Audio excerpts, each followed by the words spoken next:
میں زمانے جاہلیت میں کتنے قبیلے ہیں، اس میں ڈھونڈ لو نا کہ ظالم کون مظلوم کون، اس کے بعد دیکھ لو ظالم کون مظلوم کون، بدر میں ظالم کون مظلوم کون، احد میں ظالم کون مظلوم کون، خندق میں ظالم کون مظلوم کون، خیبر میں ظالم کون مظلوم کون، حنین میں ظالم کون مظلوم کون، فتح مکہ کے وقت ظالم کون مظلوم کون، اور پھر بھی سمجھ میں نہ آئے تو ذو العشیرہ میں دیکھ لو، پھر بھی سمجھ میں نہ آئے تو گھیرا ڈالنے والے ظالم، اور جو بستر رسول میں سو رہا ہے وہ مظلوم،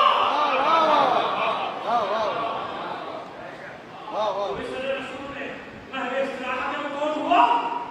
وہ مظلوم، وہ ظالم، یہ مظلوم، غدیر، مباہدہ، سب کون ہوئے؟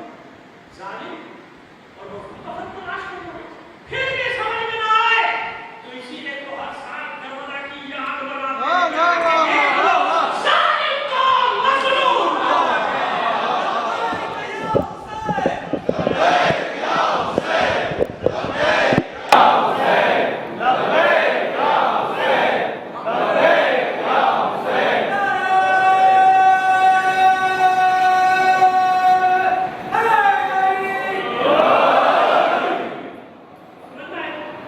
ابھی ہم نے ایسا کیا اس میں کیسا بہت بنی ابھی ٹھیک نہیں، ابھی صرف ایک عام معنی سمجھانا چاہتا ہے، سمجھ میں آ رہے کہ امامت کا مسئلہ ہے کیا، کیوں دنیا نے شدت کے ساتھ امامت کو رد نہیں کیا، لیکن ایک فرق رکھا، ہم نے کیوں اس کو اللہ کی طرف پلٹایا کہ امام کو نصب کرنا اللہ کا کام ہے، اور ہمارے برادران نے دیگر مکاتب نے، ہم نے عرض کر دیا ہم کسی کی دلاداری کرنے کے لیے نہیں آئے، لیکن ایک بہرحال ایک نقطہ نظر تو ہے نا، ایک ہمارا ہے ایک ہمارے برادران کا ہے، تو کیوں ایسا ہوا کہ امام لوگوں نے مقرر کرنا چاہا یا کر دیا یا کر رہے ہیں، آج تک امام بنا دیتے ہیں نا، امامت کی بات ہو رہی ہے یاد رکھیے گا، امام بنا دیتے ہیں، تو ہمیں بتانا ہے نا کہ قرآن میں امامت کا منصب کس نے دیا؟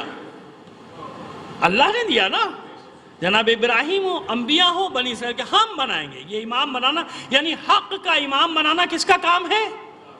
حق کا امام بنانا کس کا کام ہے؟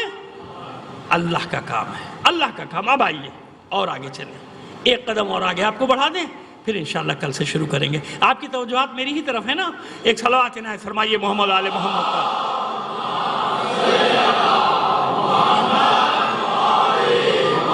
آئیے سورہ یاسین، 36واں سورہ قرآن مجید کا 12ویں آیت، ایک حصہ تو آپ ہمیشہ سماعت فرماتے رہتے ہیں، میں پوری آیت کی تلاوت کر دیا تھا۔ اِنَّا نَحْنُ نُحْيِي الْمَوْتَى، ہم ہی ہیں جو مردے کو زندہ کر دیتے ہیں، نُحْيِي الْمَوْتَى، ہم مردے کو زندہ کر دیتے ہیں، وَنَكْتُبُ مَا قَدَّمُوا وَآثَارَهُمْ، اور ہر چیز کو محفوظ کر لیتے ہیں، لکھ دیتے ہیں۔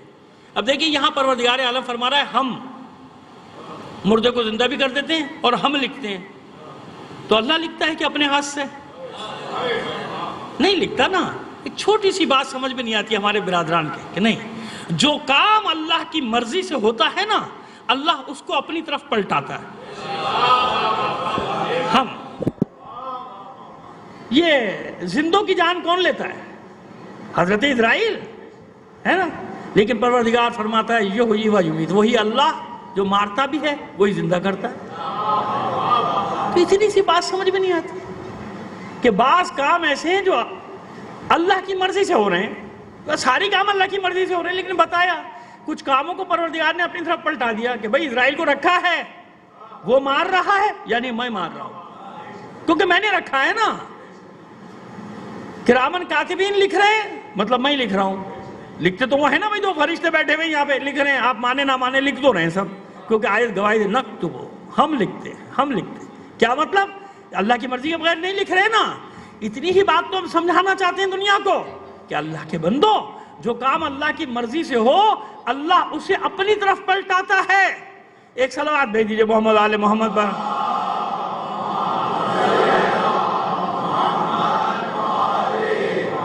یہ میرے جب دائیں بائیں بے چینی ہوتی ہے میں بے چین ہو جاتا ہوں. ایک بار اور بلند آواز سے صلوات عنایت فرما دیجئے.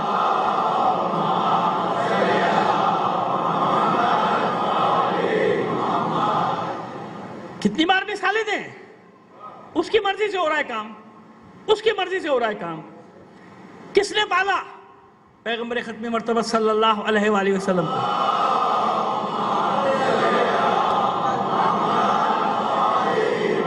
سمجھانے کے لیے یہ مضمون آپ سنتے رہتے ہیں سارا سال لوگوں سے، میں تو صرف سمجھانے کے لیے 1 منٹ میں گزرنا چاہتا ہوں تاکہ وہ بات سے میرا ربط قائم ہو جائے اور نکتبو جو میں نے کہا وہ اس کی دلیلیں مل جائیں.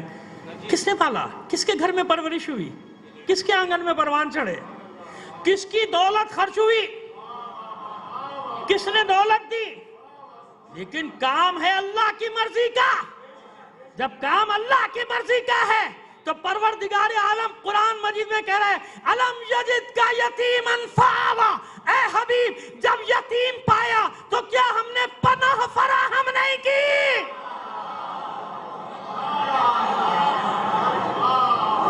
کس کی پناہ ہے؟ کس کی آغوش ہے؟ کس کا صحن ہے؟ کس کا آنگن ہے؟ جسے پروردگار فرما رہا ہے میرا ہے، میں نے دیا ہے. وَوَجَدَكَ ضَالًّا فَهَدَىٰ وَوَجَدَكَ عَائِلًا فَأَغْنَىٰ. اے حبیب ہم نے آپ کو تنگ دست پایا تو کیا آپ کو غنی نہیں کر دیا؟ کیا آپ کو دولت نہیں دے دی؟ تو یہ کس کی دولت ہے جسے پروردگار کہہ رہا ہے میری ہے؟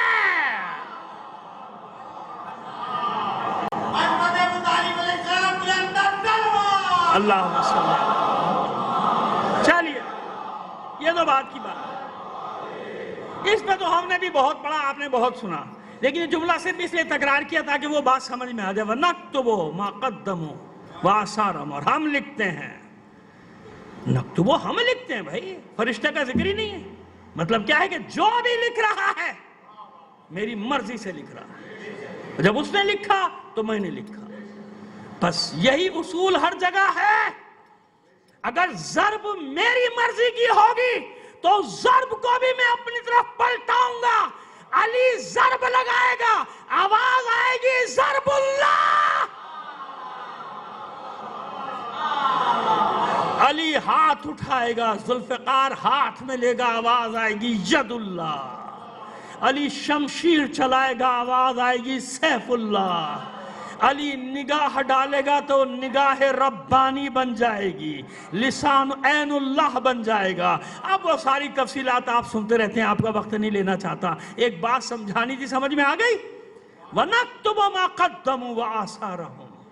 ہم لکھتے جو کچھ یہ کر چکے اور جو کچھ بھی ان کے آثار، اثر کی جمع آثار یعنی جو اثرات چھوڑ کے جاتا ہے، یہ سب ہم لکھتے ہیں. سب ہم لکھتے ہیں، کوئی بھی چیز پوشیدہ نہیں. اس کے بعد والا حصہ وَكُلَّ شَيْءٍ أَحْصَيْنَاهُ فِي إِمَامٍ مُبِينٍ. ہر شے کو ہم نے جمع کر دیا. کہاں؟ امام مبین میں. بس یہ تھوڑا سا مطلب بیان کریں گے اور اختتام تک آتے ہیں. دونوں ہم نے جمع کر دیا. کہاں جمع کیا؟ امام مبین. اب ہر آدمی یہ سمجھے گا کہ میں ڈائریکٹ کہہ دوں گا یہ امام مبین سے مراد کون ہے؟ مولا عارفان. اتنی آسانی سے مطلب تھوڑی دے دیں گے آپ کو. ابھی تو بات آگے چلے گی. ایسے کیسے لے جائیں گے آپ کو کہ فوراً آپ کو پہنچا دیں؟ نہیں، پہلے ہمارے برادران کی بات بھی سن لیجئے نا، اس میں بھی وزن ہے. اگرچہ کہ ہمارے برادران میں بھی بہت سارے لوگوں نے ہماری والی بات کی ہے، اسی طرح ہمارے والوں نے بھی وہ بات کی ہے، لیکن تشریح بھی کی ہے. وہ تشریح تو کرنا ہے آپ کے سامنے تاکہ وہ جو پھانس چبھی ہوئے وہ نکل جائے کہ جب آپ کسی کے سامنے کہیں امام مبین سے مراد کیا، وہ کہے گا ہم نہیں مانتے تو تمہاری کہانی ہے نا. یہی کہتے ہیں نا، ہماری ہے بھائی، ہم نہیں مانتے. تو ہم آپ کو آج ایسی دلیل دے دیں گے کہ سب مانیں گے. دل میں تو مان ہی لیں گے، زبان سے مانے یا نہ مانے، دل میں تو تسلیم کر لیں گے. یہ بتا دوں آپ کو. اب آئیے وَكُلَّ شَيْءٍ أَحْصَيْنَاهُ فِي إِمَامٍ مُبِينٍ. امام کا ایک معنی یہاں آ گیا. اور وہ کیا معنی؟ کتاب، کتاب الہی. گھبرائیے گا مت، صحیح ہے، صحیح ہے، مت ڈریے. ابھی تشریح تو دیکھیے، تفسیر تو دیکھیے کہاں تک جاتی ہے. مت ڈریے، کوئی گھبرانے کی ضرورت. ہاں قرآن مجید کو امام کہا ہے، کتنی جگہ کہا ہے قرآن مجید. تو ایک معنی یہ بھی آ گیا کہ کتاب الہی کو بھی قرآن میں امام کہا گیا کہ ہم نے ہر چیز. اچھا یہ بتائیے لا رتبن ولا یابس الا فی کتاب مبین ہے کہ نہیں ہے؟ ہر خوش کو تر اس میں جمع ہے نا، ما فرطنا من شیء، کوئی شے ایسی نہیں جس کو ہم نے قرآن مجید میں جمع نہیں کر دیا. یہ بھی ہے نا، اور اس کے بعد تبیانا لکل شیء، ہر شے کا بیان کرنے والا، ہر شے ہے نا بھائی، تو اس میں جھگڑے کی کیا بات ہے؟ ہم نے مان لی آپ کی بات، ہم نے مان لی آپ کی بات کہ کل شیء احصیناہ فی امام مبین. اس کتاب میں، اور بعض نے اکثر نے کہا نہیں، لوح محفوظ مراد ہے. امام مبین سے مراد کیا ہے؟ یہ اسی لیے سارے مطلب دے رہے ہیں کہ آپ کو ہر مطلب پہنچ جائے. ہم تنگ نظر تھوڑی ہیں، ہم شقی القلب تھوڑی ہیں، یا تنگی قلب کے مریض تھوڑی ہیں بھائی. ہمارے یہاں تو وسعت قلبی ہے، شرح صدر ہے، اس لیے ہم بتا رہے ہیں آپ کو، صاف صاف بتا رہے ہیں. امام مبین سے مراد ہے لوح محفوظ. کیا ہر شے کو، اچھا یہ بتائیے لوح محفوظ میں ہر شے ہے کہ نہیں ہے؟ بھائی ہے نا. پورا قرآن مجید لوح محفوظ میں ہے کہ نہیں ہے؟ ہے نا. مطلب حل ہو گیا ہمارا، آسان کر دیا ہمارا مطلب. لوگوں نے، دنیا نے آسان کر دیا ہمارا مطلب. کل شیء احصیناہ فی امام مبین. چاہے لوح محفوظ مانو، چاہے قرآن مجید مانو، یہ بتاؤ کہ یہ پورا قرآن اپنے مطالب کے ساتھ، ہر شے کے وجود کے ساتھ قلب رسول پہ آیا یا نہیں آیا؟ یا تو کہو نہیں آیا. نہیں آیا کہو گے تو ایمان سے خارج ہو جاؤ گے کہ نہیں بھئی آدھا آیا آدھا نہیں آیا. ہو سکتا ہے معاذ اللہ ایسا؟ نہیں ہو سکتا نا. یا تو مانو کہ نہیں سب آیا، ورنہ قرآن یہ آیات کیوں کہتا نہیں ہر شے سب اس میں ہے؟ جبھی تو رسول کو دیا ہے. لوح محفوظ سے کہاں آیا؟ قلب رسول پہ منعکس ہوا پورا قرآن. ہر شے آیا کہ نہیں آیا؟ اب اگر آپ کو اور میرا مولا قسم کھا کے کہتا ہے واللہ انا الامام المبین، اللہ کی قسم میں امام مبین ہوں. کیوں؟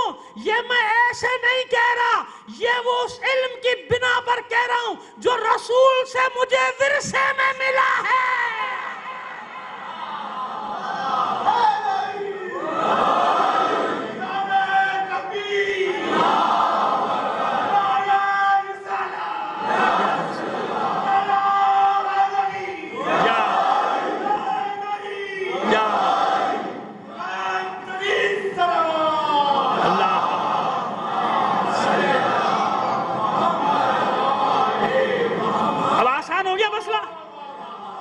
آسان ہو گیا. یہ آپ لوح محفوظ رکھیے، ہمیں کیا پریشانی ہے؟ جو مطلب نکالنا جانتے ہیں، قرآن کا ظاہر بھی ہے، قرآن کا باطن بھی. ایک لفظ ظاہر ہے، ایک اس کا باطن ہے. تو ظاہر کیا ہے؟ امام مبین، لوح محفوظ، قرآن مجید. لیکن لوح محفوظ سے قلب رسول پہ آیا یا نہیں آیا؟ کتنے عرصے میں آیا؟ کتنے عرصے میں آیا؟ 23 سال میں. یہی ہے نا بھائی، یہی ہے 23 سال میں. اگر 23 سال میں آیا تو پھر وہ کہاں ہے شب قدر؟ انا انزلناہ فی لیلۃ القدر. وہ شب قدر کہاں لے کے جاؤ گے جس شب قدر میں پورا قرآن دفعتاً نازل ہوا؟ یہ وہ نزول ہیں قرآن کے، ایک نزول تدریجی، ایک نزول دفعی. اگر اس دنیا میں کسی بھی سال شب قدر میں اللہ کے رسول پہ پورا قرآن نازل ہوا ہوتا تو اللہ کا رسول بتا دیتا بھئی یہ شب قدر تھی، 23 کی شب آ گیا، 27 کی شب آ گیا، 25 کی شب آ گیا. تو مسلمانوں کو معلوم ہو جاتا نا کہ بھئی یہ رات تھی. یہ چھپا کے کیوں رکھا؟ اس لیے چھپا کے رکھا کہ یہ شب قدر یہاں کی مجاز ہے، اور جہاں لوح محفوظ سے قلب رسول پہ منتقل ہوا وہ حقیقت ہے.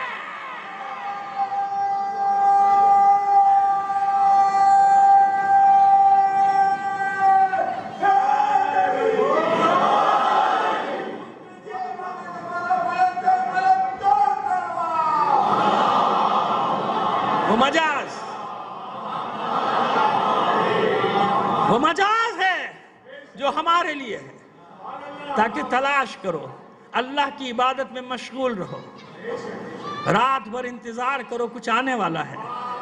ابھی تو یہ بھی بات ہوگی کہ کہاں آنے والا ہے. زندگی شرط ہے آئندہ مجالس میں ساری گفتگو ہوگی آپ کے ساتھ. سب سمجھ میں آیا کہ امام مبین سے مراد کیا ہے؟ بھائی لوح محفوظ لکھ دیجئے، ہمیں کیا پریشانی ہے؟ قرآن مجید کی ہمیں کوئی پریشانی نہیں ہے. قرآن بھی ہمارا ہے بھائی، ہم اہل بیت کے ماننے والے ہیں. ہم نے ایک چیز کو اپنے ساتھ تھوڑی رکھا. اللہ کا رسول جو دو چیزیں چھوڑ کے گیا ہے ہم نے دونوں کو رکھا. دونوں ہمارے ہیں. قرآن بھی ہمارا ہے اور اہل بیت بھی آپ کے بھی ہیں. ہم اس کا بھی انکار نہیں کرتے.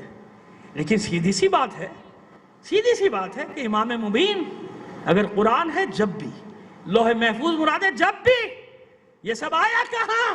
قلب رسول پہ. اور قلب رسول سے کہاں منتقل ہوا؟ کہاں منعکس ہوا؟ فرما دیا نا علی نے کہ جب وحی آتی تھی میں آواز بھی سنتا تھا، میں جبرائیل کو آتے جاتے بھی دیکھتا تھا، اور میں شیطان کی چیخیں بھی سنتا تھا. شیطان کی چیخیں تو آج تک نکل رہی ہیں. صلوات بھیج دیجئے محمد آل محمد پر.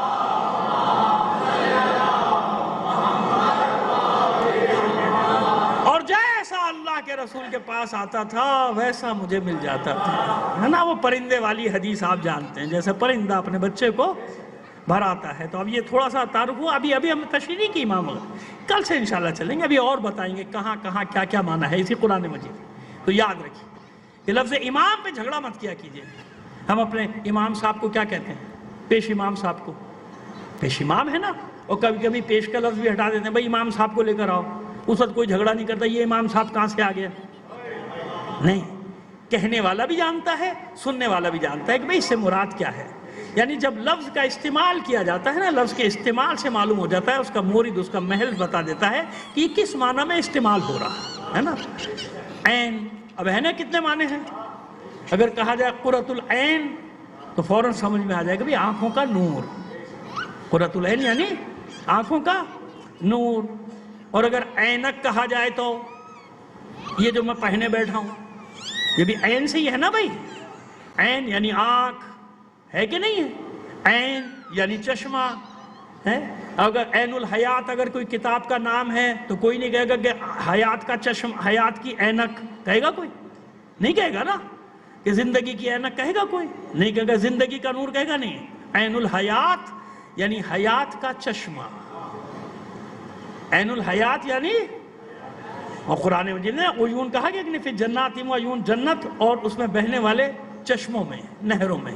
عین کی جمع عیون. سمجھ آ گئی بات؟ آسان ہو گیا نا. تو لفظ کا مورد استعمال بتا دیتا ہے، جہاں پر استعمال کیا جاتا ہے معلوم ہو جاتا ہے کہ بھئی یہ کس لیے استعمال کیا جائے. ایک ہی لفظ ہے لیکن معنی مترادف. کبھی لفظ ایک ہوتا ہے معنی مترادف، کبھی لفظ مختلف ہوتے ہیں معنی ایک. معنی زیغم، اسد، عباس اور پتہ نہیں کتنے نام ہیں جناب. ہر صفت کے ساتھ، صفت کی، شعر کی ہر صفت کے ساتھ اس کا نام الگ ہے. یعنی جنس ایک ہے، نام بہت سارے. اور کبھی جنس بہت ساری ہیں، اجناس ہیں، اور نام ایک ہو گیا. سمجھ میں آ گئی بات؟ صلوات بھیج دیجئے محمد آل محمد پر. تو بالکل اسی طرح کسی کے ساتھ امام کا لفظ لگ جائے تو پریشان مت ہو جائے کرو اللہ کے بندو، خواہ میں یہ کیا کر دیا وہ کیا کر دیا. اس کا مطلب یہ ہوتا ہے کہ مطالعے کی کمی ہے. نہیں.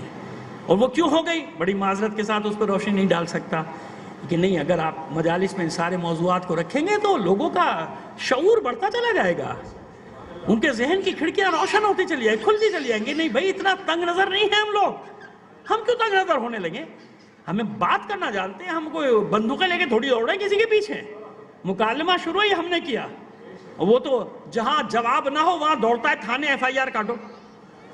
ارے بھائی بات کر لینا. بات نہیں کرے گا، بھاگ جائے گا، سیدھا تھانے جائے گا، ایف آئی آر کاٹو. ارے اللہ کے بندوں کو خدا کا خوف کرو. کہاں تک ایف آئی آر کاٹو گے؟ اس سال تو تھانے والے بھی پریشان ہے کہ 2 کروڑ ایف آئی آر ہے، کون کاٹے گا؟ آبادی تو 4-6 کروڑ ہے، لیکن ظاہر ہے گود کے بچوں کی تو نہیں بٹیں گی، نہ 90 سال والوں کی کٹیں گی. تو میں نے اس لیے 2 کروڑ کہا کہ آپ یہ نہ کہیے گا کہ مولانا نے آبادی ہماری کم کر دی. نہیں بھائی میں نے آبادی کم نہیں کی. میں ہر چیز کیلکولیٹ کر کے بات کرتا ہوں. صلوات بھیجیے محمد آل محمد پر. سمجھ میں آ گیا؟ بس عزیزان دیکھیے ہمارے برادران کے، اب میں آپ کو اچھی خوبی اپنے برادران، بہت ساری خوبیاں ماشاءاللہ، اللہ ان کو سلامت رکھے، ہمارے بھائیوں کو یاد رکھے۔ میں ایک مجلس سن رہا تھا مولانا شفیع اوکاڑوی صاحب، مولانا مرحوم، اور وہ آپ جانتے ہیں کہ محب اہل بیت تھے، اور ان کا انتقال بھی جانتے ہیں نا کہاں ہوا تھا؟ 13 رجب کا میلاد پڑھتے ہوئے نشتر پارک میں اسٹیج پر مولا کا ذکر کیا اور دم نکل گیا۔ اس لیے میں بڑی احتیاط کرتا ہوں ان کے لیے بات کرنے میں کہ بھائی پتہ نہیں کیا مقام تھا کہ علی کے فضائل پڑھتے ہوئے گئے، شاید یہی وجہ کیونکہ ساری زندگی وہ مجلسیں پڑھتے رہے، ان کا عشرہ ہوتا تھا، آج تک مشہور ہے ان کا عشرہ، شفیع اوکاڑوی صاحب بہت بڑا عشرہ پڑھتے تھے، اور اس کو ان کے برادران کیا محفل کہا جاتا ہے، 10 روزہ محافل، لیکن ہوئے وہ مجالس مصائب پڑھتے۔ میں نے خود سنی ان کی تقریر، وہ جناب مسلم بن عقیل کو بھی امام کہتے تھے۔ ایسے کسی پہ فتویٰ یا حکم نہ لگا دیا کرو دوستو، کبھی نہیں، کبھی نہیں۔ اہل بیت کی محبت چند لوگوں کی، کسی گروہ کی میراث تھوڑی ہے، یہ تو کہیں بھی آ سکتی۔ آج میرے بچوں نے مجھے کلپ دکھائی، یقین کرے میری بھی آنسو نکل آئے۔ ایک انگریز لڑکا جوان 24-25 سال کا کربلا گیا ہے، اس نے خود اپنی کلپ بنائی۔ ظاہر زری میں تو اس کو کیمرہ نہیں لے جانے دیا گیا، لیکن زری کے باہر جو حصہ ہے وہاں پہ بنا رہا ہے اور اپنی باتیں کر رہا ہے۔ مجھے سمجھ میں نہیں آ رہا کہ میں رو کیوں رہا ہوں، رو رہا ہے، کلپ بنا، اور بالکل جینوین، کوئی اداکاری، جیسے لوگ تو اپنے بناتے ہیں نا، اداکاری کر رہے ہیں اور بنا رہے ہیں، فلمیں بنا رہے ہیں، سب بنا رہے ہیں، آج کل یوٹیوب پہ پتہ نہیں کیا کیا، سوشل میڈیا پہ کیا کیا چکر بازیاں لگی ہوئی ہیں۔ اللہ محفوظ رکھے ہمارے بچوں کو، ہمارے جوانوں کو ریاکاری سے محفوظ رکھے، اور کم سے کم حسین کی عزاداری میں سینوں کو پاک کر کے آیا کرو، ساری آلودگی نکال کے بعد۔ کیا ریاکاری، اللہ کے بندو، شہرت اور عزت کے لیے نہ معلوم کیا کیا تماشے کر رہے ہو۔ ارے حسین کو جسے عزت دینا ہوتی ہے دے دیتا ہے۔ حسین پہ بھروسہ کرو، حسین پہ، کیا دنیا پہ بھروسہ کر کے بیٹھے ہوئے ہو؟ حسین پہ بھروسہ کرو، دنیا خود ہی تمہارے پیچھے بھاگے گی، تمہیں ضرورت نہیں بھاگنے کی۔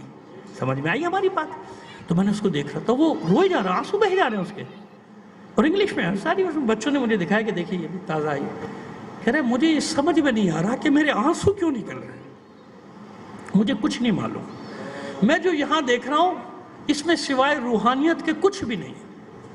کہہ رہا ہے عالم نہیں ہے، دانشور بھی نہیں ہے ان کا، اپنی کیفیت نقل کر رہا ہے کہ مجھے کچھ نہیں معلوم، بس مجھے یہ لگ رہا ہے کہ یہاں روحانیت ہی روحانیت ہے، یہاں کچھ ہے کہ مجھے یہ نہیں معلوم کہ میرے آنسو کیوں بہہ رہے ہیں، میں کیوں رو رہا ہوں، اور میرا دل چاہ رہا ہے کہ میں روؤں۔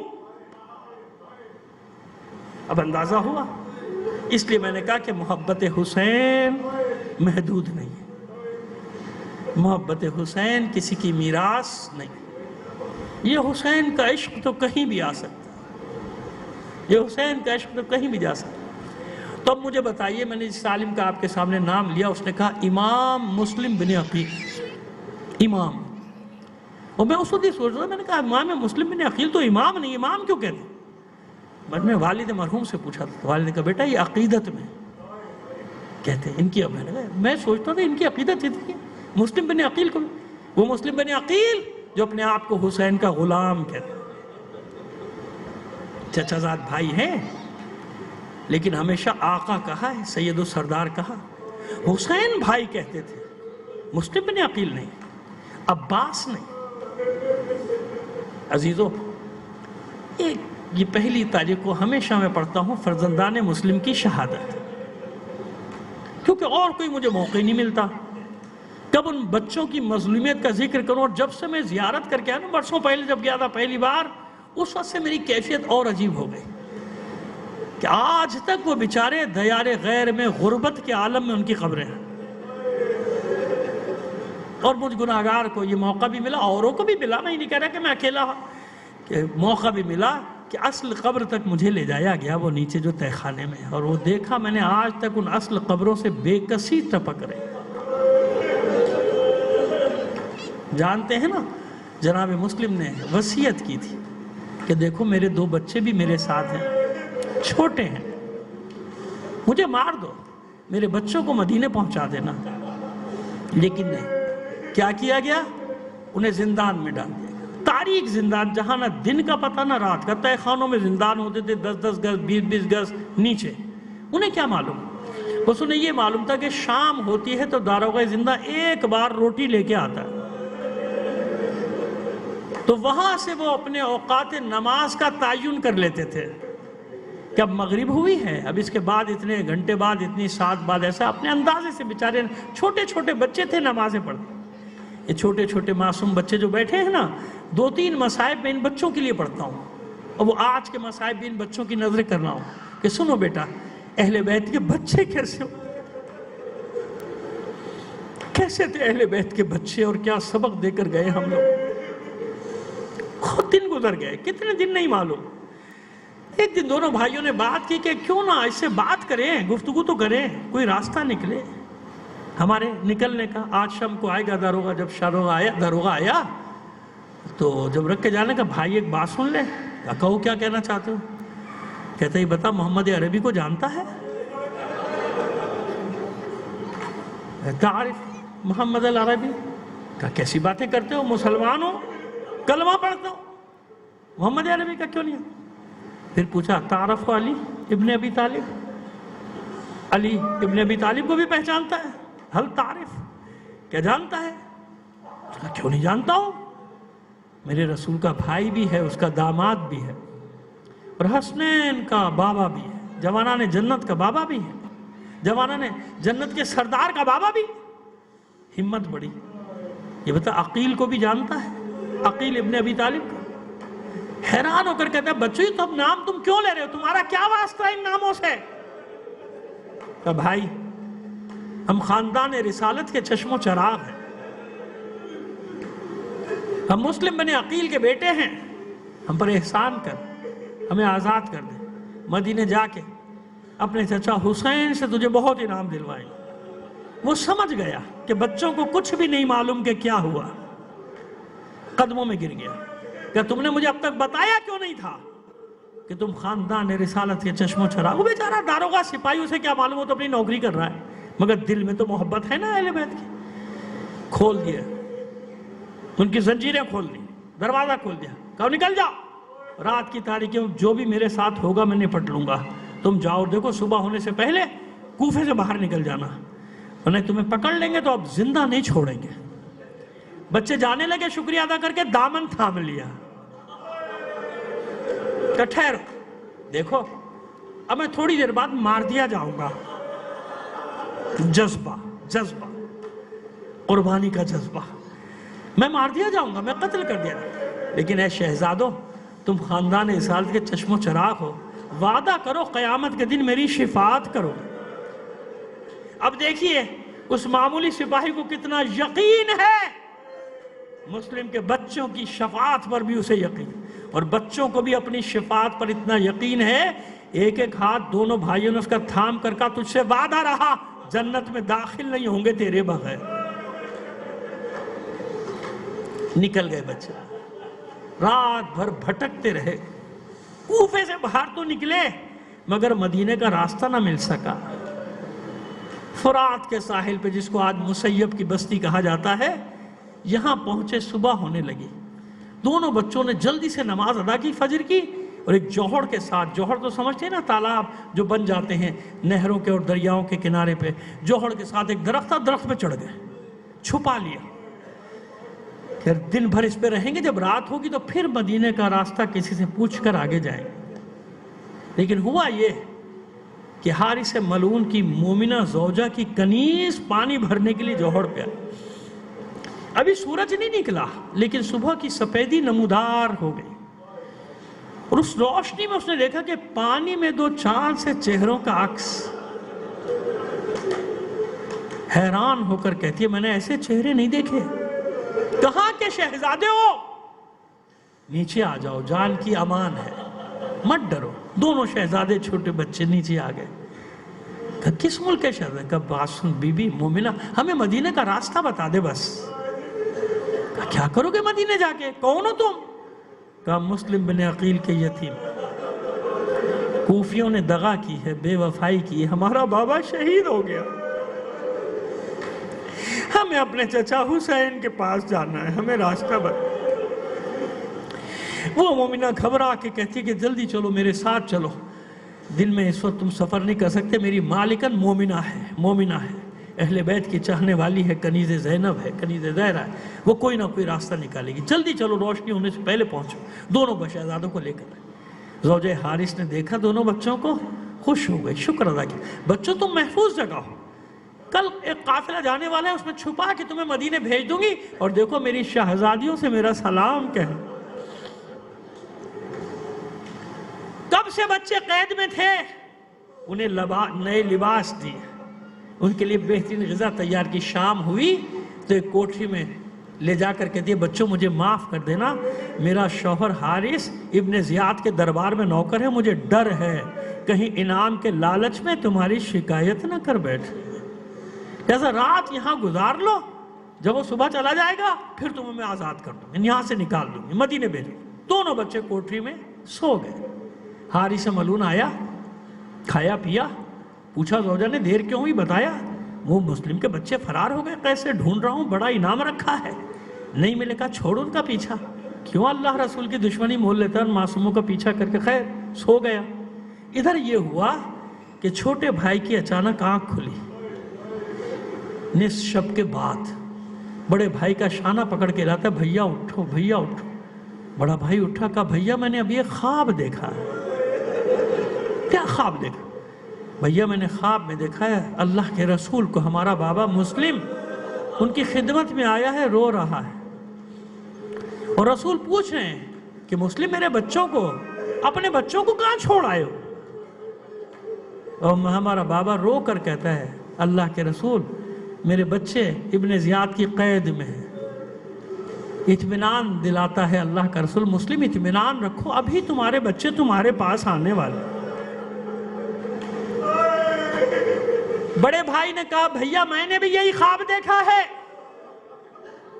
دونوں کو اپنی شہادت کا یقین ہوا، ایک دوسرے کے گلے میں باہیں ڈال کے زار و قطار رونا شروع کر۔ بچوں کے گریے کی آواز بلند ہوئی، حارث ملعون کی آنکھ کھل گئی، تلوار کے قبضے پہ ہاتھ ڈال کر کہتا ہے کس کے رونے کی آواز آتی ہے؟ بچوں کے رونے کی آواز کہاں سے آتی ہے؟ گھبرا کے مومنہ کہتی ہے پڑوس میں کسی کے بچے ہوں گے تو سو جا۔ کہا نہیں، یہ آواز میرے گھر سے آ رہی۔ یہ ملعون اپنی شمشیر لے کر بڑھا اس کوٹری کی طرف، تلوار مار کے تلوارہ تالا توڑا اور ٹھوکر مار کے اندر داخل ہوا۔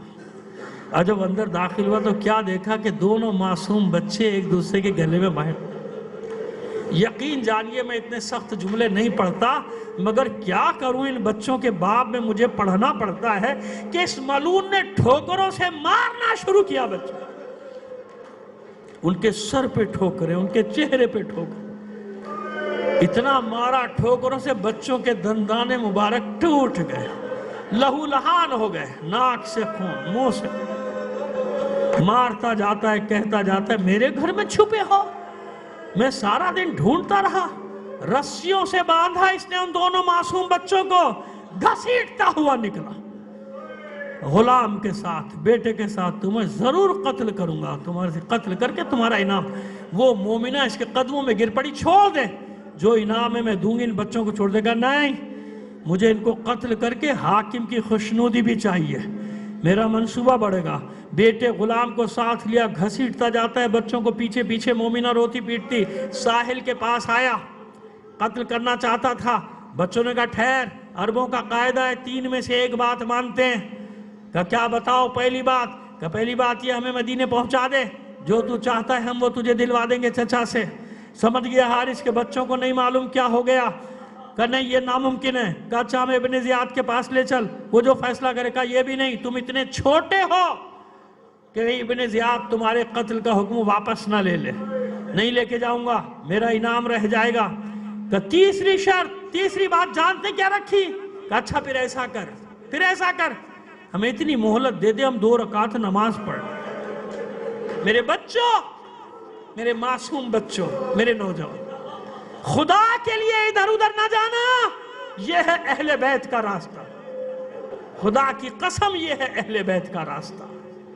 یہ سکھا کے گیا اہل بیت کا بچہ یہ سکھا کے گیا کہ ٹھہر جا، ہمیں 2 رکعت نماز پڑھ۔ بچے نماز میں مشغول ہوئے، غلام کو حکم دیا قتل کر دے۔ غلام شمشیر لے کر آگے بڑھا